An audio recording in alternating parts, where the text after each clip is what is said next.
Alright, hi trainees, Coach Matt here, no? Against the light, wag dyan. Dito tayo. Alright, so yun.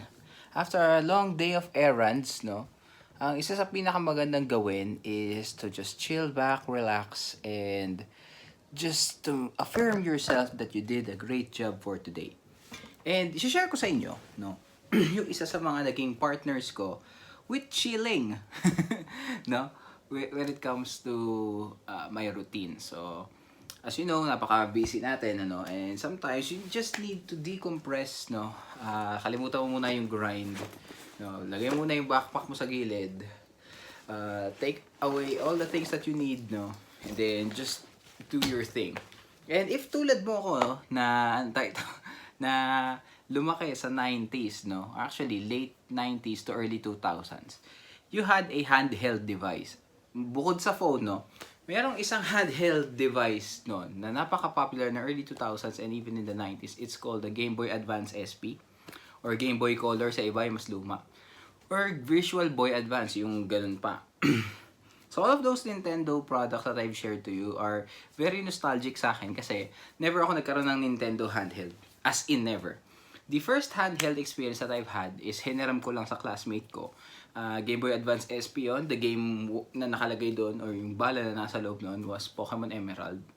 So, na-hype ako. So, tapos, na-hype ako tapos gusto ko siya. Kasi, Pokemon, tapos Generation 3 was the thing na nilaro ko talaga way back then. Naka-emulator pa yon, no? Kasi tinuruan ako ng kuya ko. Meron akong small PC dito sa bahay dati noon.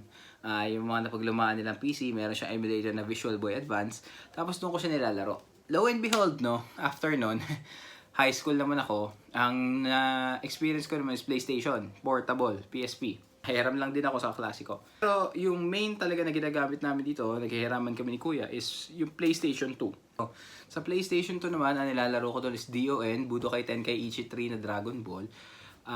Mainly yung dalawan lang na yun kasi yun lang yung parang hindi ko din nasisa yung library ni Kuya ng mga games doon eh. So yun lang yung yun yung nilaro ko. And for me, that's, I don't know, that's enough, no? Kung hindi mo pa nahahalata, no, gaming is one chunk of my life nung childhood ko or even in my early adulthood din. Kasi, even nung college ako, no, after ko graduate from from PlayStation 2, kasi minsan ko na nagagamit yung PlayStation 2 dahil na-busy na rin ng college, my platform of gaming back then was mobile. That's where Pokemon Go, PUBG Mobile, yung kalabasan pa ng, Mobile Legends is there, pero I don't play it anymore na. Yung Temple Run, ganyan, saka yung Subway Surfers, those are the OGs ng gaming.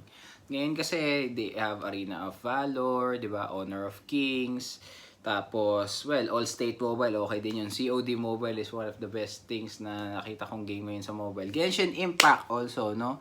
Lalo na nung pandemic, Genshin Impact was the one thing that that made me realize na pwede pala rin talaga ako ma-addict sa games.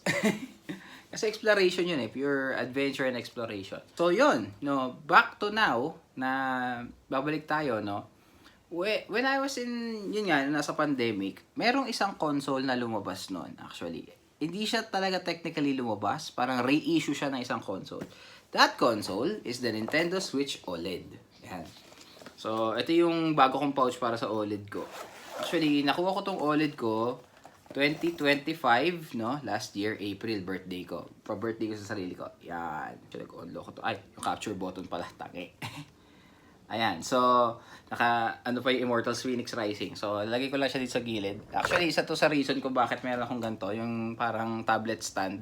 Nagagamit ko yan para sa client meetings ko at the same time sa gaming din. Ayan. Why did I choose the Nintendo Switch over everything else na available sa market at that time?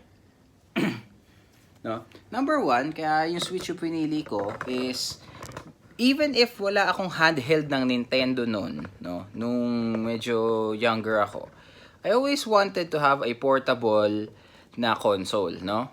Portable na console with the power of something that can be also docked.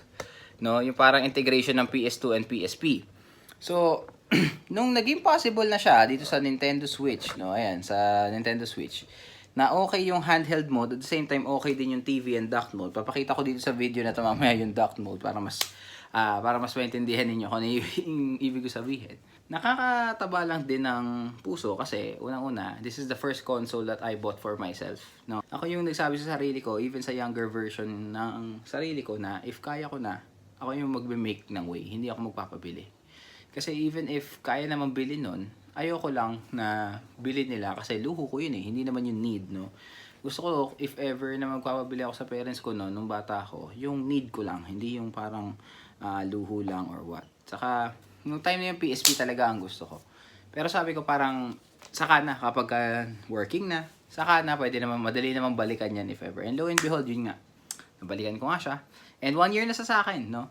So, right now, I don't want to talk about the pros and cons of having a Nintendo Switch in 2025 or 2026 kasi yung pros and cons very very subjective. Depende kung anong klase ng gamer ka o anong klase ng tao ka. Pero for me, this is the console that I enjoy playing on since I can take it anywhere. Tulad nga kanina, 'di ba? Galing ako sa errands, no? Nakita niyo man yung backpack ko. Dala ko pa, tapos binaba ko. Lagay ko lang siya sa pouch. I can take it anywhere, no? And I can even dock it sa TV. No? Pakita ko na lang sa inyo yung library ko ng games. Ayan. So, 'yun. Little Nightmares Complete Edition. Physical yan. Pokemon Legends Arceus. No? Halos tapos ko na yung game na yan. Mga side quests na lang. Pero the entire story tapos ko na. And completing na lang ng Pokédex. Another thing is Pokemon Unite. Diyan na addict yung pamangkin ko. Impluensya ko yan. So nakaka 600 hours na yung eldest kong pamangkin dyan. Immortals Phoenix Rising nilalaro ko sa physical copy that I have. Rocket League, as I've said. Dragon Ball Gekishin Squadra, another free game, no? One of the best free games out there. Ano yan? Dragon Ball na MOBA. Tapos, yung Ninjala, this is yung free na yung free na na Splatoon, no? Para ganun siya. Pokemon Quest, weirdly enough, nakakatuwa din siya, no? Kasi nung una parang hindi ko siya magugustuhan. Tinry ko lang kasi libre, pero surprisingly, it's good. Tray Racers, I didn't have any expectation of it nung una, pero nakakatuwa din siya. Para siyang Crash Team Racing o kaya yung Mario. One of the newest games na nilalaro ko, which is Fast Penguin, no? I didn't have expectations of it nung una. Syempre, kasi free game yan, wala akong idea. And it's made by Epic Games, so actually, I've sped up this footage, pero this footage doesn't do it justice. Maganda yan. One game has 4 different races. It will average your scores during that time, and it's really good. Ito yung mas malapit sa Mario Kart na game. So, if you want to try this out, free yan, gawin mo. Oo nga pala, pahapyawan ko din bago ko tapusin yung video na pinapanood mo. So, sobrang tuwa ako dito sa console na to. Actually, mas lalo ako na-convince, no? Nung una talagang pinag-iisipan ko pa kung kukunin ko siya or hindi noong 2025. Pero, dahil yung mga pamangkin ko ay mayroon ng kanya-kanyang Nintendo Switch Lite, no? Na niregalo sa kanila ng tito nila, si Kuya Anton. Ako din mismo na-influensya na ituloy na rin yung OLED. Behind like, I think it's a pot. Sige Ken, gawin mo yung mga quest ko. Then you come here, then you open this thing. Once it's open, you go. Hi trainees, it's been a while since I've updated that video na pinapanood mo and ngayon ko pa lang siya na-edit. Well, life happens talaga, ganun talaga. Pag mas marami tayong responsibilities, mas marami rin tayong ganap, no, sa buhay. Pero, gawin ko na lang pala ng snippets yung library ko kasi nakita ko parang nag-e-explain lang ako doon para ma-improve. Pero dito ko na rin tatapusin yung video, no. Remember, if meron kang pangarap, regardless of kung kailan mo ginawa yung pangarap na yun, no, wala namang problema basta tutuparin mo. And ang pangako sa sarili, kailangan lagi tinutupad yan kasi you only have yourself to rely on at life. Yourself and God as well, di ba? So, yun lang, trainees, no? Naway na ibalik ko kayo sa update na to. Saka, nakita mo yung video na yan, nandiyan talaga yung joy ko sa paglalaro. So, yun, no? To cut the long story short, no? Kumbaga parang na-revive yung childhood joy mo. Pag once na natutupad mo yung pangarap mo nung bata ka, kahit maliit lang, di ba? Ano ang masama doon? And yun nga, one way to heal the inner child is to make sure, no, that the current adult, no, does not forget kung ano yung promise, but at the same time, hindi mo rin papabayaan yung future mo. Ingat trainees, Coach Matt out, lagi lang tayong pataas. And, ano ba yung outro ko? Basta yun, ingat trainees, bye!